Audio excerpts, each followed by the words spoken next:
No, pero bueno, el tema que quiero compartir con ustedes tiene que ver con una pregunta de un documento muy antiguo que se llama Un Catecismo Ortodoxo por Hércules Collins. Para darles un poco de trasfondo, Hércules Collins fue un bautista particular del siglo XVII y en el año 1680 este catecismo fue publicado. Ahora, este catecismo ortodoxo, quizás no todos lo conocen, pero tal vez han escuchado hablar del catecismo de Heidelberg.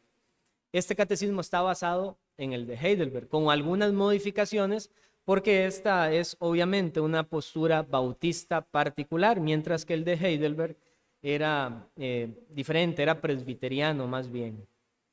Entonces, la pregunta 31 trata un tema muy importante. ¿Por qué te llaman cristiano? Nosotros estamos en un tiempo donde ser cristiano es ser como cualquier tipo de persona, ¿cierto? Simplemente pongo una calcomanía en el vehículo o pongo un fondo de pantalla en el teléfono celular con un versículo bíblico o subo alguna foto en Facebook o en Instagram y con el versículo bíblico y mi rostro allí. Lo más importante es la selfie, eso sí, pero yo soy cristiano por eso. Así piensan muchos. Algunos dicen, bueno, yo soy cristiano y si usted le pregunta por qué es cristiano, la respuesta que podría recibir es porque yo me congrego en una iglesia. Ahora, Judas se reunía con los discípulos. Estaba en podríamos decir, en la sinagoga de los discípulos con Jesús. Pero él no era cristiano. Él no era un seguidor de Cristo. Entonces es sumamente importante que nosotros reconozcamos qué es un cristiano. ¿Por qué si yo digo creer en Jesús, creer en la Biblia, por qué me llaman a mí cristiano y por qué yo digo que soy cristiano? Esto es lo que vamos a tratar. Ahora, el catecismo sigue una línea de enseñanza y entre las preguntas que están antes de la pregunta 31 que vamos a considerar, se consideró primeramente por qué a Jesús se le llama Cristo. Ahora, la palabra Cristo significa ungido. Ahora, Cristo fue ordenado por el Padre para ser ungido por el Espíritu Santo con unos oficios específicos. Cristo debía ser profeta, debía ser sacerdote y debía ser rey. Entonces, Cristo fue ungido para esto. Ahora, nosotros no tenemos ningún problema con esto. Esto es Cristo, es profeta, sacerdote y rey. Y por eso se le llama Jesucristo, o sea, Jesús el Cristo, Jesús el ungido por Dios para cumplir estos oficios de profeta, sacerdote y rey. Pero la pregunta entonces es, ¿qué de nosotros? Porque a Cristo se le llama así con toda razón como profeta, como sacerdote y como rey. Pero entonces, ¿por qué a nosotros nos llaman cristianos? Esto es lo que quiere responder la pregunta 31. Y la voy a leer para ustedes. Dice, pero ¿por qué te llaman cristiano? Respuesta, porque por medio de la fe soy miembro de Jesucristo y participante de su unción, para que confiese su nombre y también me presente ante él como sacrificio vivo de gratitud. Además, para que luche contra el pecado y Satanás en esta vida con libre y buena conciencia y después goce de un reino eterno con Cristo. Ahora, miren qué importante la forma en la que está redactada la pregunta, porque la pregunta no dice, ¿por qué a los creyentes se les llama cristianos? Sino que lo hace en un carácter muy personal, al que está leyendo el catecismo. ¿Por qué te llaman cristiano? Lo debemos recibir en este sentido personal. ¿Por qué a mí me llaman cristiano? A esto nos manda a reflexionar una pregunta como esta. ¿Por qué me llaman cristiano? Si Cristo o Jesús es el Cristo, porque Él cumple todo esto como profeta, como sacerdote y como rey, pero ¿por qué a mí me llaman cristiano? ¿Soy yo acaso un ejemplo vivo de Jesús? ¿Se puede manifestar la vida de Jesús en mi manera de vivir? Esto es lo que nosotros debemos de considerar.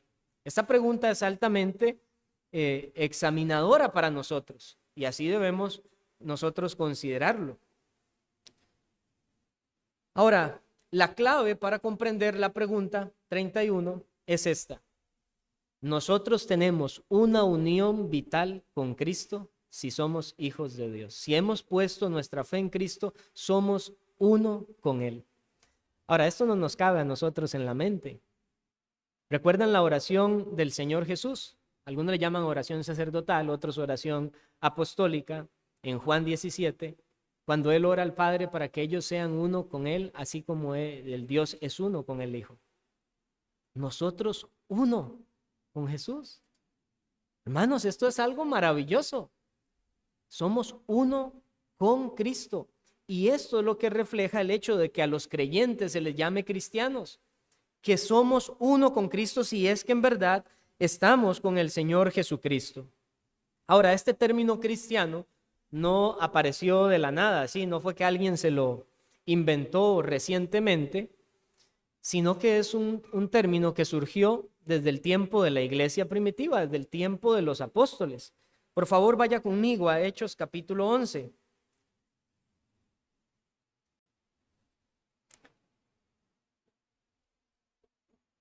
En Hechos capítulo 11 se narra asuntos de la iglesia en Antioquía y ahí es donde por primera vez se nos dice en las escrituras que se comenzó a llamar cristianos a los discípulos.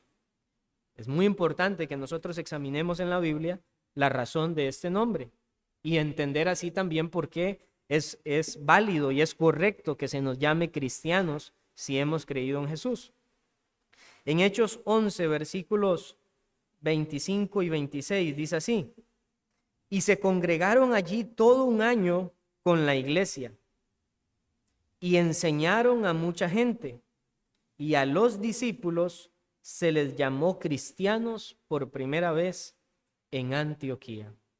Entonces vemos ahí que la Biblia nos muestra en qué momento se le comenzó a llamar cristianos a los discípulos. Ahora, han salido algunas teorías de esto. Algunos dicen que el término surge despectivamente de los que no eran cristianos y comenzaron a burlarse entonces de los creyentes, llamándoles de esta forma, cristianos. Otros dicen que más bien el término surge de dentro del seno de la misma iglesia.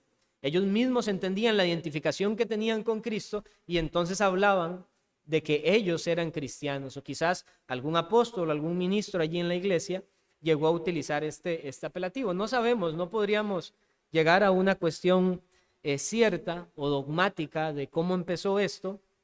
Pudo haber sido de cualquiera de las dos maneras, pero hay algo que es importante reconocer aquí, una vez más ahí en Hechos capítulo 11. Hermanos, la escritura es inspirada por el Espíritu Santo. Y el orden que tienen los versículos bíblicos están inspirados por el Espíritu Santo. Nosotros tenemos que ser muy cuidadosos, muy meticulosos a la hora de leer las Escrituras. Y miren que en el versículo 26 dice, y se congregaron allí todo un año con la iglesia. Ahí estaba entre ellos Pablo. Un año dice que estuvieron allí. Y en ese año dice, y enseñaron a mucha gente. Y a los discípulos, ¿quiénes son los discípulos? Aquellos que habían estado siendo enseñados, se les llamó cristianos por primera vez en Antioquía. Y noten que dice por primera vez, no fue un uso único en esa región ni en ese momento. Fue algo consistente, fue algo continuo. Ahora, hermanos, ¿por qué les digo que hay que leer con cuidado? Noten que se les llamó cristianos hasta después de que ellos fueron enseñados y se reconocían como discípulos del Señor Jesucristo. No fue simplemente que alguien, usando los términos actuales para nosotros, un día alguien entró aquí a la iglesia, escuchó el mensaje del evangelio y dijo, ahora yo sí creo en Jesús. Ahora yo soy uno más con ustedes. Ahora, en un sentido espiritual esto puede ser verdad. La persona en el mismo momento en que recibe con fe el mensaje del evangelio pasa a ser un hijo de Dios. Pero el mismo Jesús dijo que por los frutos conoceríamos a las personas. Esta es la razón por la cual en nuestras iglesias siempre hay un tiempo determinado para ver el producir los frutos de aquellas personas que se identifican con Cristo. Y eso es lo que yo quiero que veamos acá. A estas personas, hasta después de que fueron instruidas, la Biblia dice, pasaron allí un año enseñando a muchas personas y habiendo sido enseñadas, y desde luego estas personas tuvieron que caminar de acuerdo a la enseñanza apostólica, entonces se les comenzó a llamar cristianos. Cuando nosotros decimos soy cristiano, estoy diciendo yo estoy viviendo como Cristo vivió. No se le podía llamar cristianos a personas que aunque hablaran de Cristo, vivían de otra manera. Más bien, les decía, el mismo apóstol Pablo estaba allí. Y Pablo llama a aquellos que podían nombrar el nombre de Jesús, pero andaban en lo terrenal, en lo carnal, les llama en Filipenses enemigos de la cruz. Así les llama el apóstol Pablo. Entonces, el término cristiano es un término bastante serio, hermanos. No es un término para usar a la ligera, porque identifica a la persona con Cristo. Y veámoslo en un sentido práctico, para que notemos el cuidado que debemos de tener. Supongamos que alguien viene recientemente a la iglesia y de inmediato o muy rápidamente las personas comienzan a acercársele y a decirle, hermano, ¿cómo está, hermana? O sea, hablamos de cristiano, pero reconocemos como hermanos en la fe aquellos que son cristianos. Ahora, ¿cuál es el mensaje que le damos a una persona que viene llegando y que no muestra todavía los frutos del arrepentimiento? Esa persona va a suponer que tal vez, aunque tenga muchas cosas de que arrepentirse, que cambiar, la misma iglesia me está llamando a mí hermano o hermana. Entonces quiere decir que ellos ven que yo estoy viviendo bien delante de Dios. Parece algo inofensivo, pero no lo es. Puede crear una gran confusión en la mente de las personas. Por eso tenemos que tener mucho cuidado con esto y a veces hasta se nos puede salir de la manera normal en la que hablamos. De hecho, fue una experiencia que me pasó ahora mientras venía en el carro. Le estaba poniendo un audio a un muchacho que ya tiene mucho tiempo de asistir a la iglesia, pero es muy inconstante. Y empecé diciendo, hermano, tengo tiempo de no verlo. Y tuve que borrar el audio. Porque todavía no se ve en esa persona el fruto claro de arrepentimiento. Y nosotros tenemos que ser muy cuidadosos con esto, pero no solo en lo que respecta a los demás, en nosotros mismos también. ¿Soy yo un ejemplo de Jesús? Ser cristianos es poder decir, como dijo el apóstol Pablo en Gálatas capítulo 2, versículo 20, con Cristo estoy juntamente crucificado. Eso es ser cristianos. Ser cristiano significa, como dice el catecismo, que nosotros estamos en una unión con Cristo y esa unión significa que tenemos o gozamos de la misma unción, del mismo Espíritu que ungió al Señor Jesucristo. Ahora les dije, Jesucristo fue ungido para ser profeta, para ser sacerdote y para ser rey. Para eso fue apartado el Señor Jesús. Y saben, hermanos, que nosotros tenemos que cumplir esas mismas responsabilidades, en un sentido, tenemos que cumplir esos mismos oficios según las Escrituras. Ahora les voy a mencionar de qué manera eso debe ser así. Pero hay un versículo claro que ya de por sí nos muestra esto. En Primera de Pedro, capítulo 2, versículo 21, dice el apóstol Pedro, pues para esto fuisteis llamados, porque también Cristo padeció por nosotros, dejándonos ejemplo para que sigáis sus pisadas. Ahora la pregunta es, ¿Cristo enseñó la palabra de Dios? ¿Evangelizó? Lo hizo. Debemos seguir sus pisadas. Ese es el oficio del profeta, dar a conocer la voluntad de Dios a los hombres. ¿Cristo oró por su pueblo? Claro que lo hizo. Y nosotros debemos seguir sus pisadas. Debemos tener un ministerio intercesor, orar los unos por los otros. Y Cristo fue ungido para ser rey. Y como rey, Él derrota a sus enemigos. Y ¿saben qué? Nosotros también tenemos victoria, aunque nuestra victoria es en Jesús, porque somos participantes de su unción. No somos en un sentido ni profetas, ni sacerdotes, ni reyes independientes a Jesús. Somos en virtud de la unión que gozamos en Cristo. Y también la misma Escritura llama a los cristianos reyes y sacerdotes. Puede sonar extraño en primera impresión mientras hablo de esto, pero la Biblia es la que dice que somos reyes y sacerdotes. Eso es lo que dice la Escritura. Y la razón de esto es la unión que nosotros gozamos en Cristo por medio de la fe. Entonces, ¿por qué te llaman cristiano? Un verdadero cristiano podría responder, porque por medio de la fe soy miembro de Jesucristo y participante de su unción. Esto es lo que dice el catecismo, y como les digo, es una unión vital, una unión de vida con Jesús, una unión íntima. Y cuando alguien está cerca de Jesús, hermanos, se va a parecer a Jesús, con muchos defectos, pero se va a parecer a Jesús. ¿Recuerdan qué pasó con Pedro cuando le negó? Ya decían de Pedro, no, usted es uno de ellos, habla como ellos. El que está cerca de Jesús se va a parecer a Jesús. Pero nosotros no podemos decir, soy cristiano, y vivir de manera contraria a la palabra de Cristo.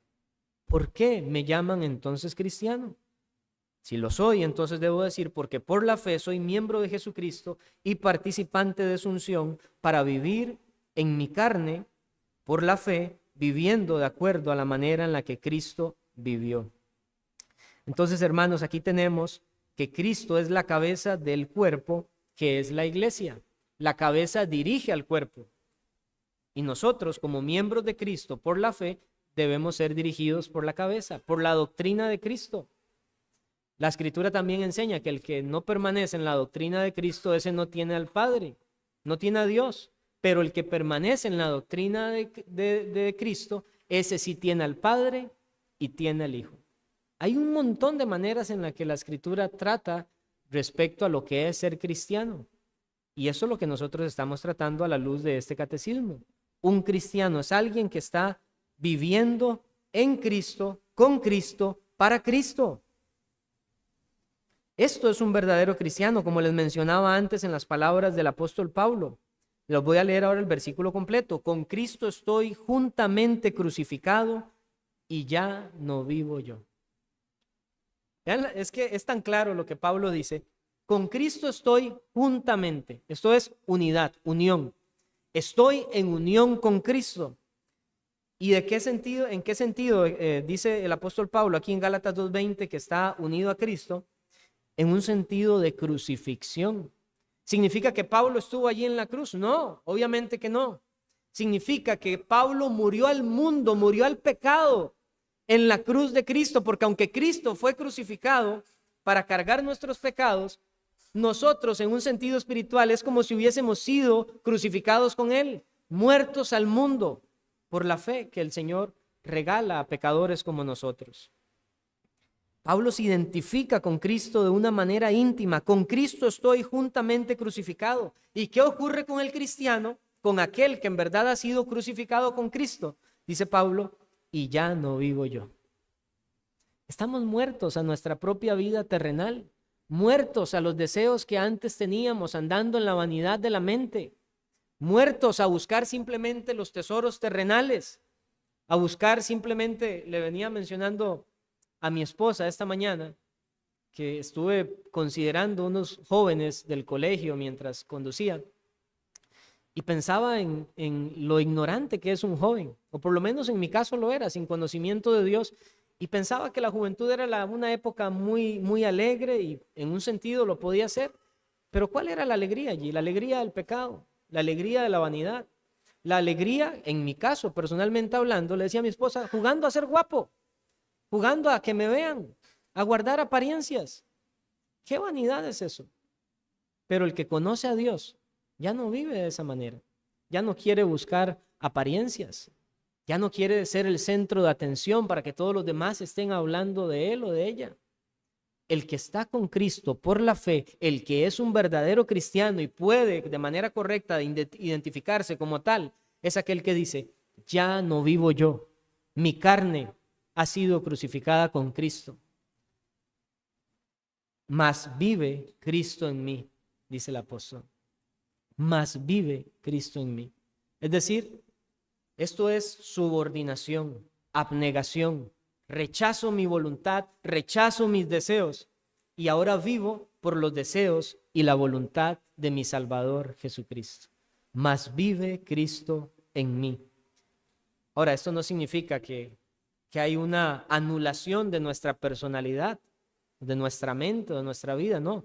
Miren lo que dice Pablo. Y lo que ahora vivo en la carne, lo vivo en la fe del Hijo de Dios.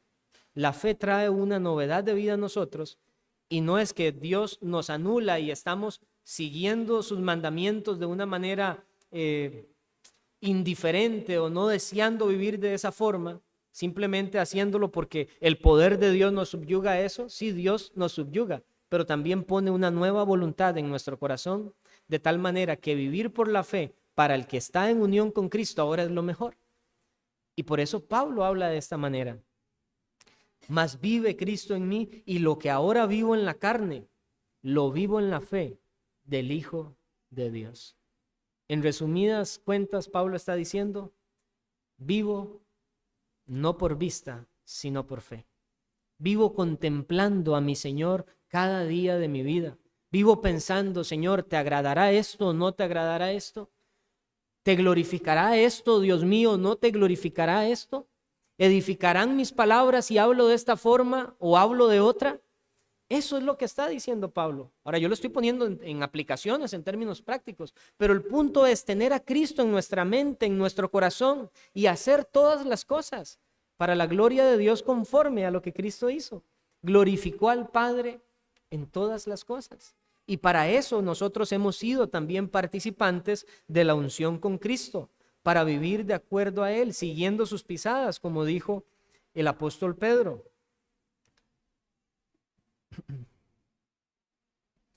Ahora, el Espíritu de Dios, porque el catecismo nos hablaba de que somos participantes de la misma unción de Cristo, y la unción de Cristo fue por el Espíritu Santo para los oficios antes mencionados.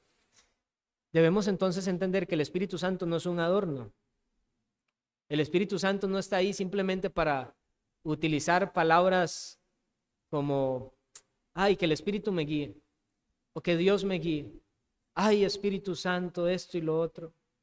No, mucha gente vive así y no entiende ni siquiera cuál es la obra del Espíritu. Pero que nosotros participemos de la unción del Espíritu significa que tenemos, como dice también el apóstol Pedro, todo lo necesario para la vida y para la piedad, para vivir de acuerdo a la voluntad de Dios.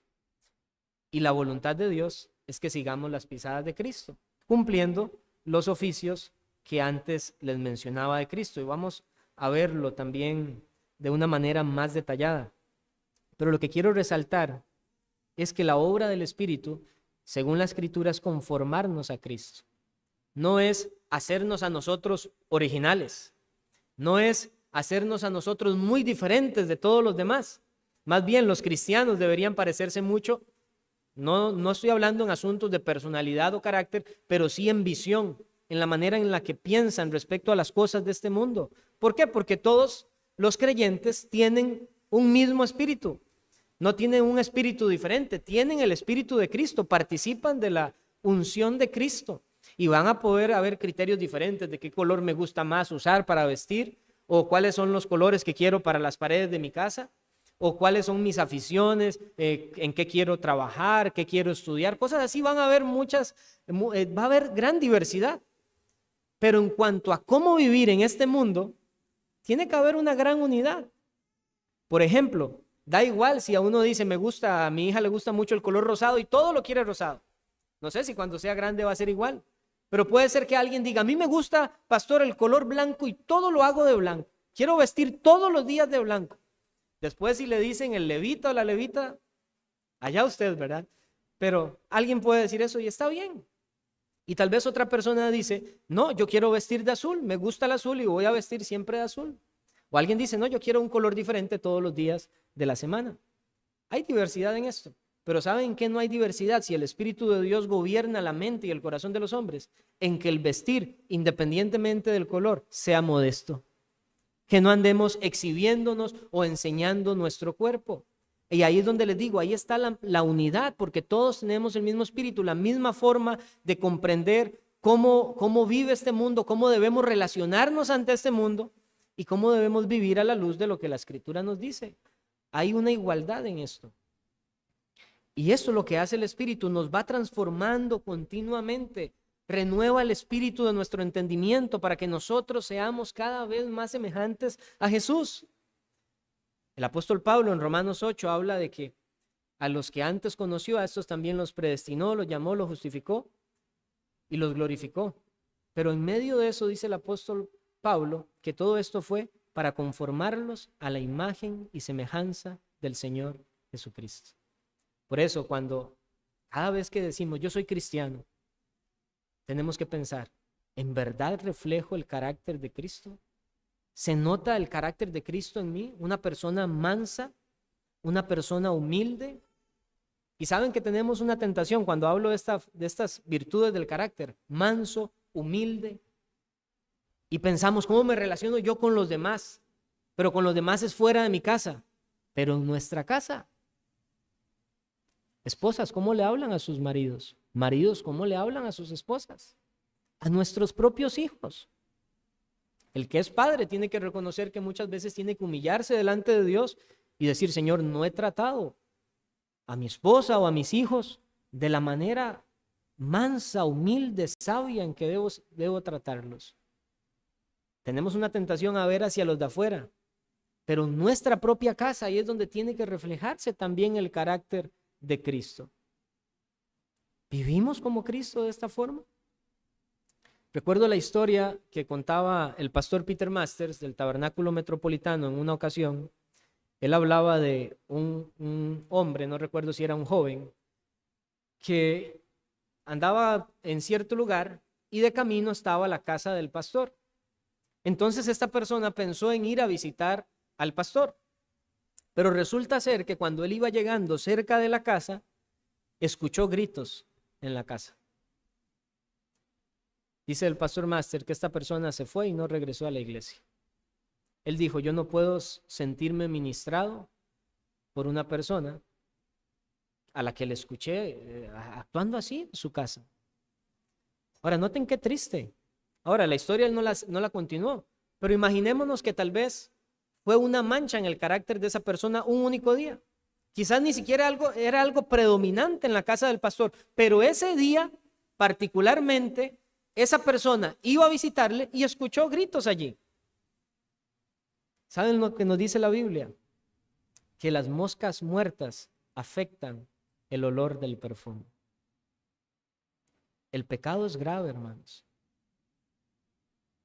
Puede ser que haya sido predominante o no lo del pastor, pero miren cómo afectó el alma de otra persona. Nosotros podemos afectar el alma de los demás diciéndonos cristianos y no viviendo conforme a Cristo. Ahora, ¿el cristiano va a ser perfecto? No, no lo va a ser.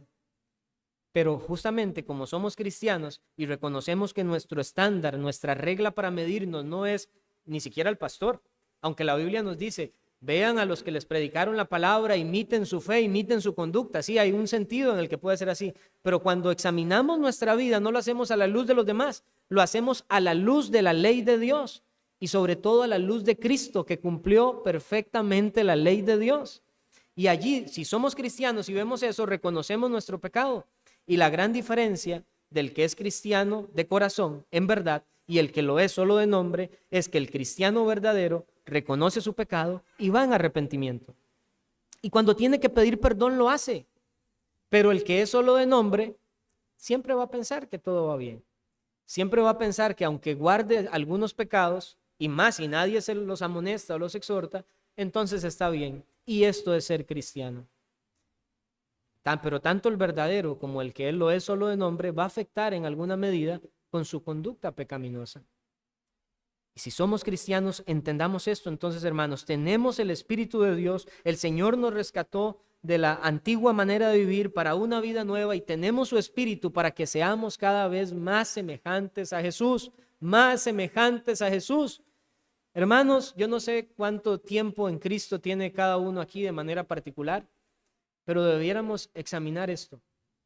Alguien podría decir, tengo 10 años de caminar con Jesús. Y meditar entonces, en estos 10 años, ¿qué tanto ha moldeado mi carácter el Señor? Y alguien podría llevarse sorpresas, pero yo sigo siendo el mismo. Allá hay un problema entonces. Debemos estar viendo esa obra de renovación espiritual continua. ¿Por qué? Porque tenemos el Espíritu de Dios, participamos de la unción de Cristo. El mismo Espíritu de Dios que lo ungió, nos ungió también a nosotros en nuestra salvación.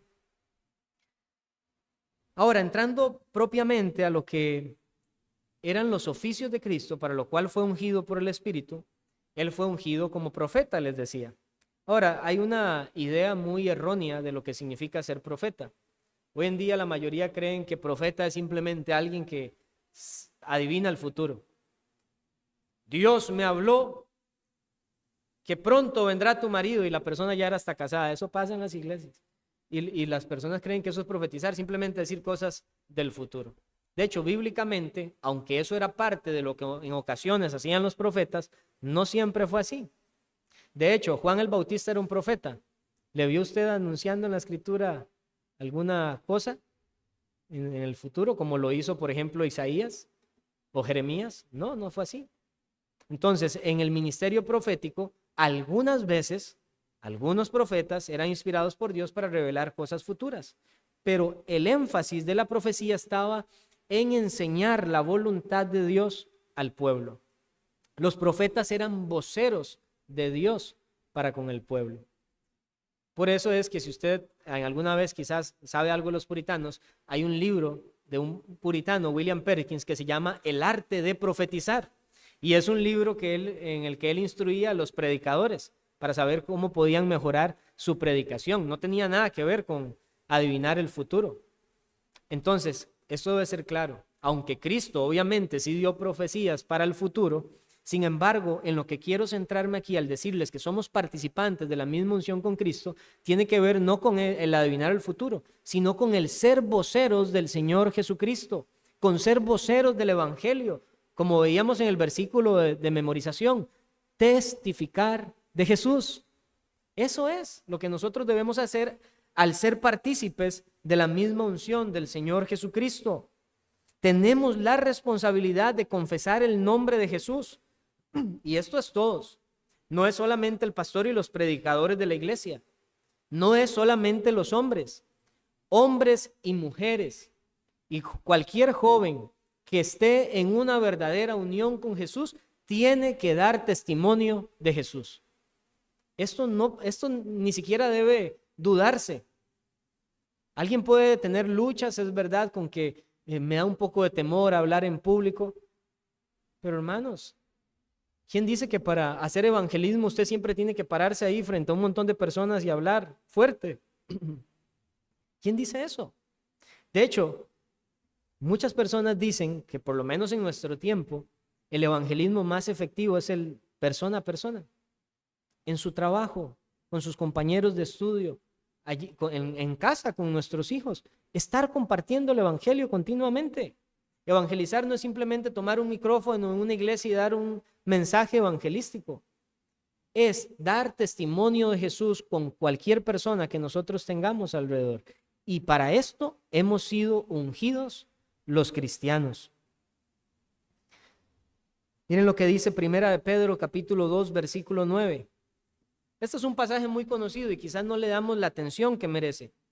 Dice Pedro, mas vosotros, hablándole a los cristianos, sois linaje escogido, real sacerdocio, nación santa, pueblo adquirido por Dios. Y ahí hay un para, que significa un propósito allí. ¿Para qué? Los cristianos fueron un pueblo escogido, son un pueblo escogido. ¿Para qué escogió Dios a su iglesia? Y Pedro es muy claro, hermanos. No hay ningún reto de interpretación en este versículo. Para que anunciéis las virtudes de aquel que os llamó de las tinieblas a su luz admirable. Preguntémonos a manera de reflexión, ¿a cuántas personas di testimonio esta semana que pasó? ¿A cuántas personas les hablé de Cristo? ¿A cuántas personas les hablé de la grandeza de Dios? ¿A cuántas personas les hablé de que Dios llama a los hombres al arrepentimiento? ¿Por qué te llaman cristiano? Y debemos responder, porque doy testimonio de Jesús, porque he sido partícipe de su unción para ser un vocero en esta tierra delante de Él.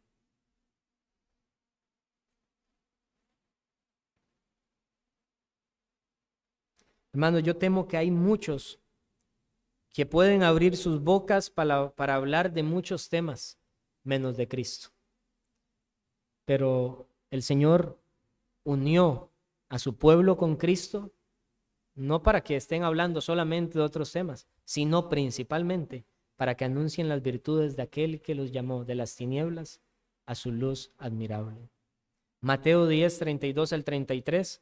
A cualquiera pues que me confiese delante de los hombres, yo también le confesaré delante de mi Padre que está en los cielos. Y a cualquiera que me niegue delante de los hombres, yo también le negaré delante de mi Padre que está en los cielos. Ahora hay un contexto particular para ese texto. Tenía que ver propiamente con las cosas que iban a acontecerle a los apóstoles al dar el testimonio de Jesús, pero es un principio también para nosotros. La Biblia dice que los cobardes no heredarán el reino de Dios, quedarán fuera de la iglesia, de la verdadera ciudad de Dios, la Sión celestial. ¿Y saben qué es lo que dice la misma escritura? Que Dios no nos dio espíritu de cobardía. ¿Y saben quiénes son los cobardes?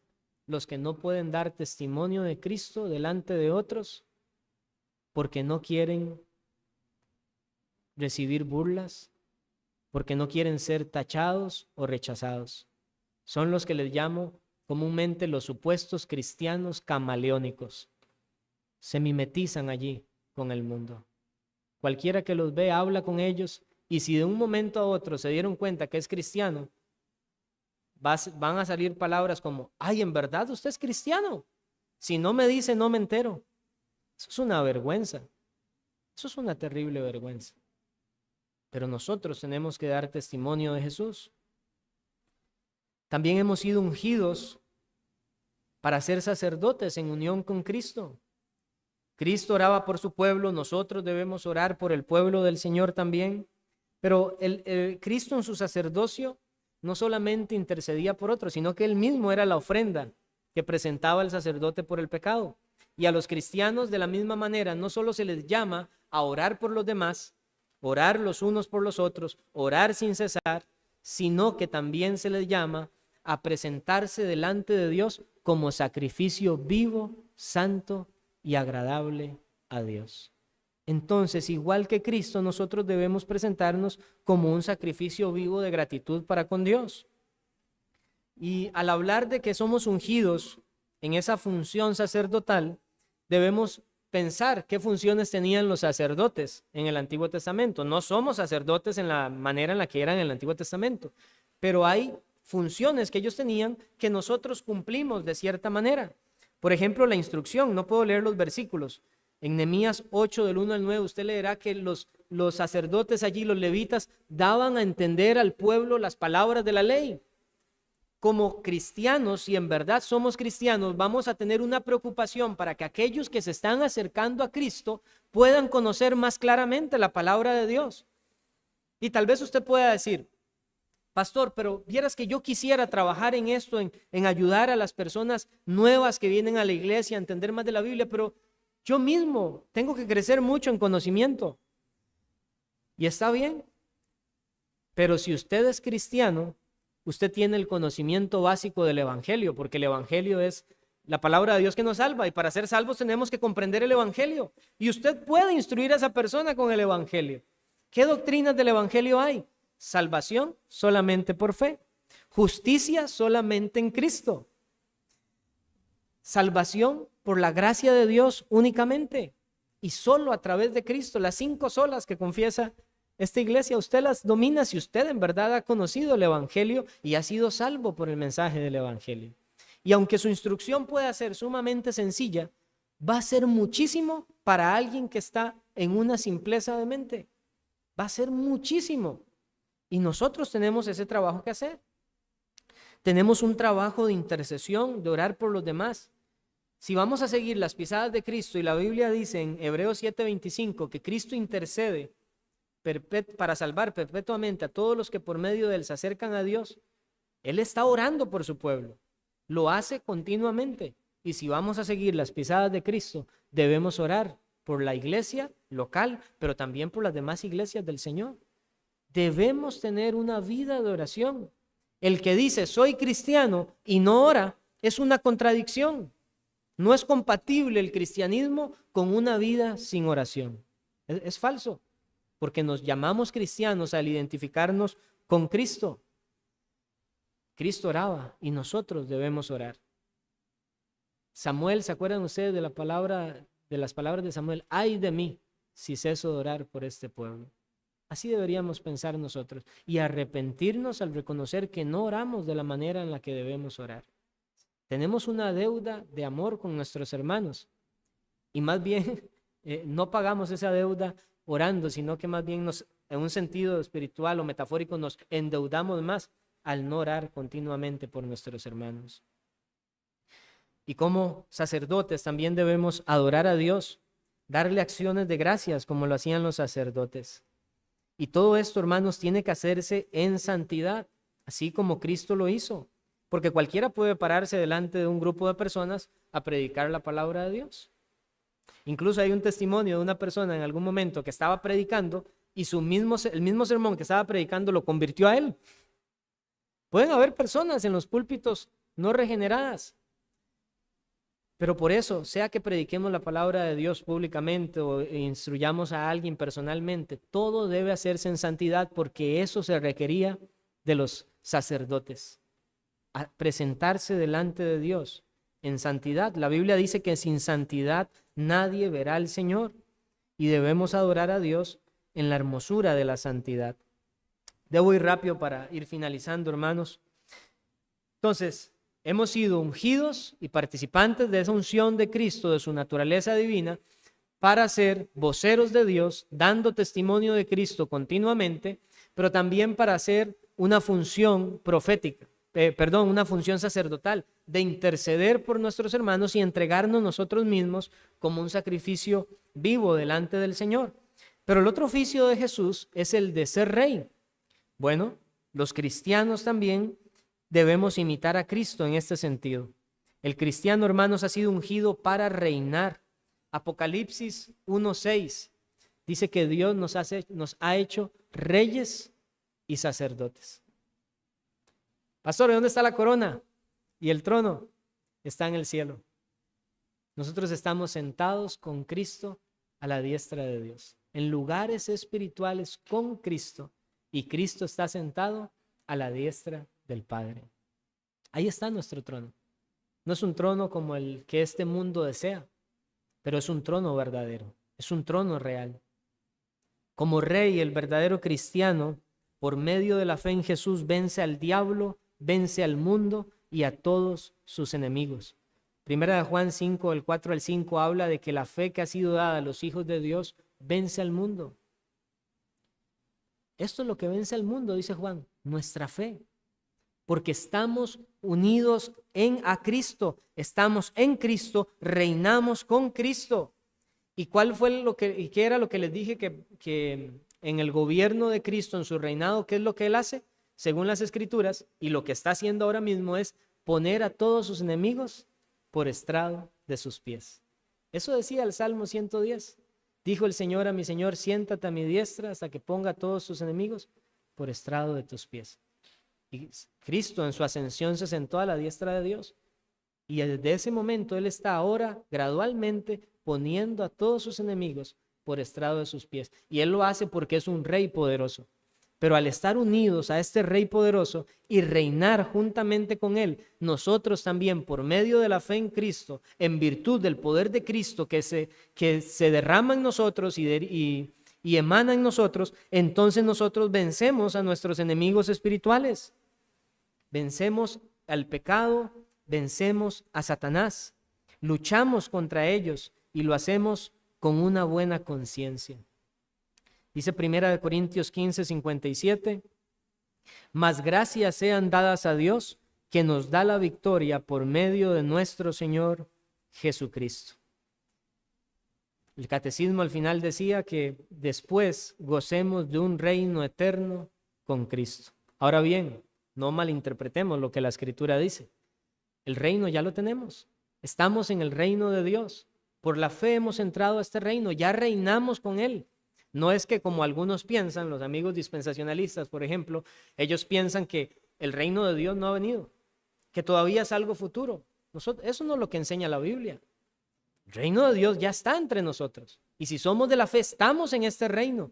Pero va a llegar un día en donde de manera plena disfrutaremos ese reino en el estado eterno. Pero no quiere decir que hasta dentro de un futuro vamos a reinar con Él. De hecho, Apocalipsis 1:6 lo dice de manera presente. Y esto fue escrito hace muchos años. Y nos hizo reyes y sacerdotes para Dios su Padre. A Él sea gloria e imperio por los siglos de los siglos.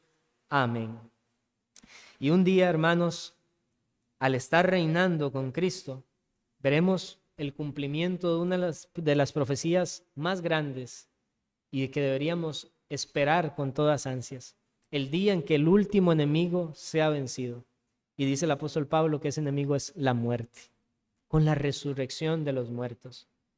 Pero el Señor juzgará a aquellos que no son cristianos, pero también juzgará a aquellos que no son cristianos y se creen cristianos.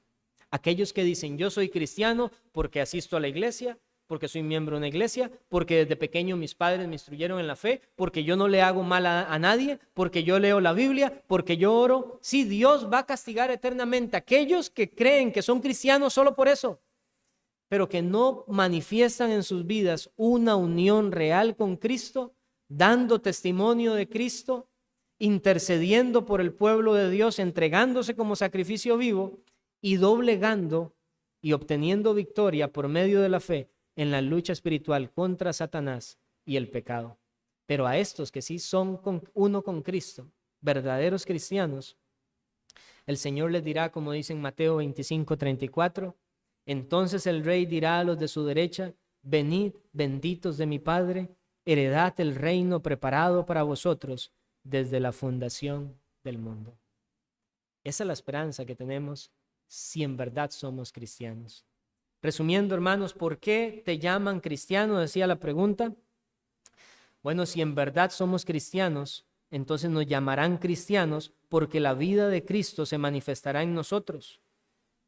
Veremos una vida nueva en nosotros, una vida de sacrificio, de servicio al Señor, una vida de fe como miembros de Cristo, miembros de su iglesia, que es su cuerpo, participantes de su unción.